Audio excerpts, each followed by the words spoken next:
Well, hello there, and welcome back. My name is Trusten, and today we're going to be talking about melee in Milky Way Idle.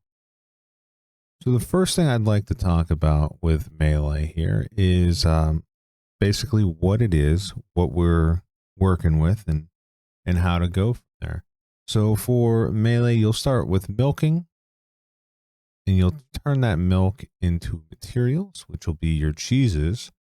From there, you'll be able to create armor and weapons and all that fun stuff. So let's go ahead and talk about armor first, and then we'll get into weapons and the type of melee we have. So with armor, you'll have your basic cheese stuff. And as you progress through the game, you will have different cheeses, and then you'll be able to equip different armors with drops that enemies do. I know I just said cheese smithing is your primary way to create armor and weapons. One thing I wanted to point out is the shoe bill shoes. They're very, very good shoes all around for early and mid game. So I might suggest either buying a pair or farming up the shoe bill boss to make your shoe bill shoes. But as you are working through your tailoring, you'll come across some things like the bear shoes, which can be pretty good depending on which route you go with your melee, and your bear gloves, your panda gloves rather. And yeah, I think your panda gloves are the only gloves that'll have a good impact. You might have fun with the pincer gloves if you can fit it into your build, if it's worthwhile. The same can be said for the snail shell helmet. That was really hard for me to say. So these might be some other options you have as you're progressing through the game. You also have the vision helmet, which comes from Planet of the Eyes. So I think maybe by the time you get to Planet of the Eyes, you'll be focused on some other things. As you progress through your cheese gear and you get to like Holy Plate and stuff like that, you'll start working on Golem Planet, which is, as a ranged character, I can say that I do not like Golem Planet, but for tanks and mages, it's pretty good. So as you're fighting the Golem boss, you'll get Colossus cores, and they're used to make Colossus plate legs. Those are tanking legs.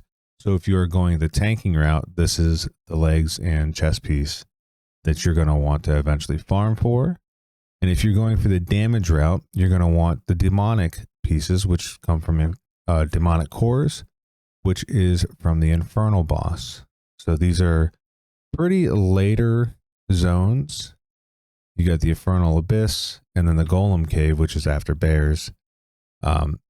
These bosses drop cores that you can make your essentially end game-ish gear for dungeons. So now that we've talked about the armor a little bit, let's talk about weapons and how they work as a tank, or I'm sorry, as a melee class.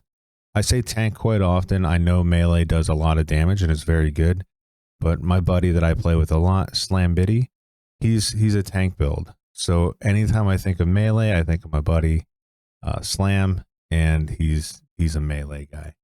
So that's why I immediately go tank. So I apologize if I say tank when I mean melee.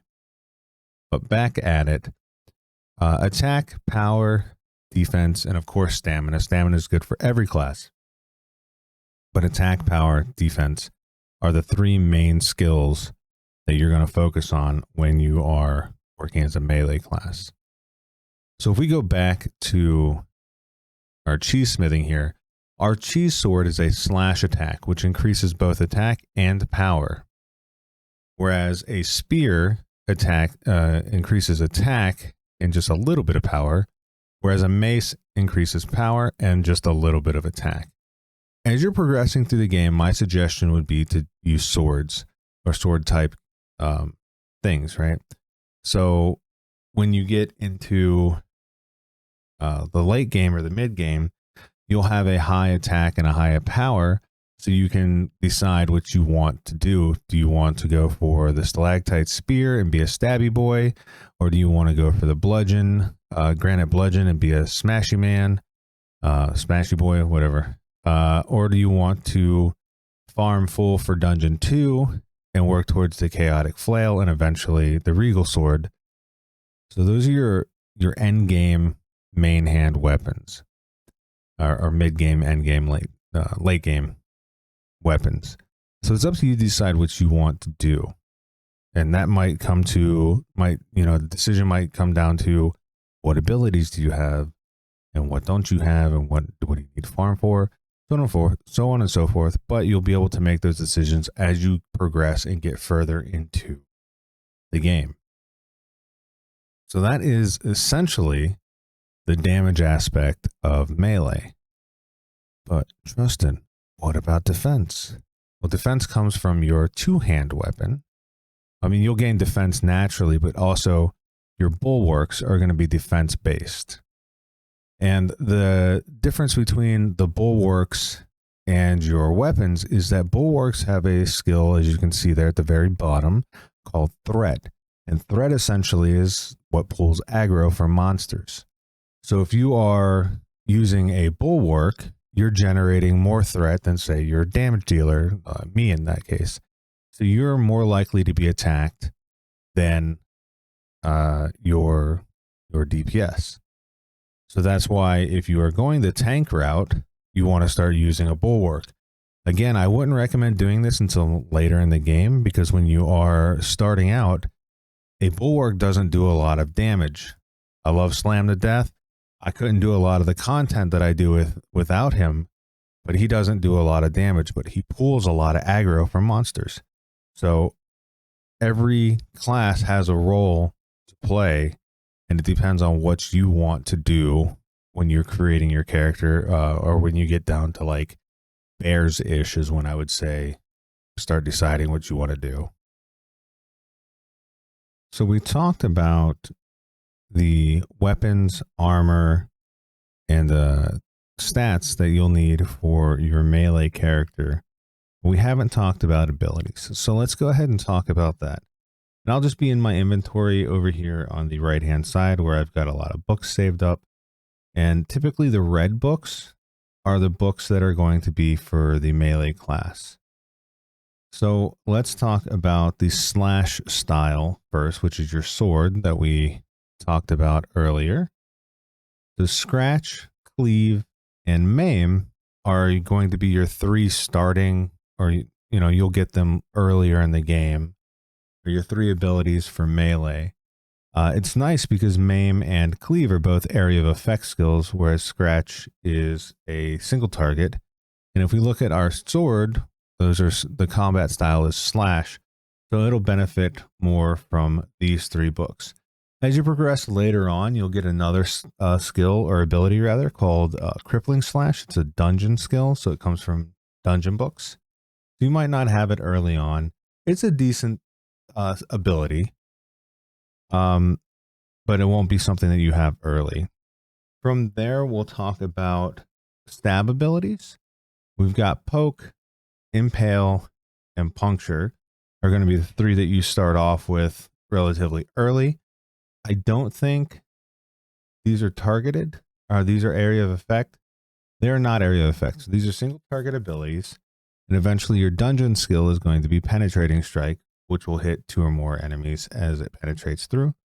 Penetrating shot is what I use for my ranger. So I'm familiar with the penetrating strike.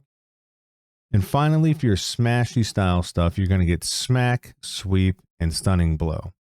Smack is a single target, sweep is area of effect, and stunning blow is a single target that can stun.